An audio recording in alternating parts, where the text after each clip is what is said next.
को देखौची को भली भाव रे बिजु जनता दल अप्रूवाल पाइची एवं से पूरा स्वतंत्र लेखा जाइछि।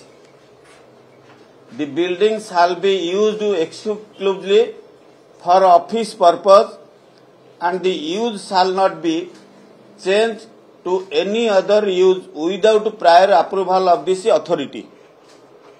इटा पूरा लेखा आइछि ए अप्रूवाल कॉपी रे कॉपी भी दिया जिबा आपन तेणु एथिरे काहेकि व्यतिक्रम हला आमे समस्ते जानिचे राजधानी रे 100% प्राइवेट घर डेविएशन अछि तांकु नोटिस होउची तांकुठू जहा नोटिस करिकी पैसा नबा कथा ताकू रेगुलाराइज करिया पई से कथा करा जाउची किंतु गोटे राजनीतिक दल ए कथा करिवार आवश्यकता कोन अछि।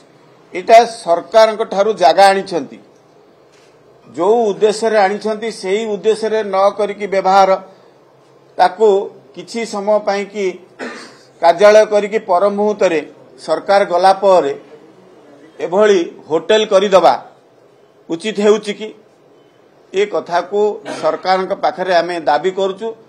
तुरंत बिजु जनता दल रो जे अधिकारी थिबे तांको नोटिस करंतु एवं आर उत्तर जवाब दियंतु होटल करिवे ना कार्यालय करिवे। यदि होटल करिवे ताले से जागाटी को कैंसल करा जाऊ, यदि कार्यालय करिवे संपूर्ण कार्यालय करा जाऊ। यह हमर आजि रो कथा थिला आपण मानकु एई निमंते मु अनुरोध रखिथले। देखंतु विजुअल अछि गत कालीर गणमाध्यम रो एक मु देखिली फेसबुक रे से बहुत बढ़िया विजुअल अच्छी आपण माने से विजुअल नहीं पारिबे एबे भी जाई कि देखि पारिबे से होटल सेठी अछि कि नाही।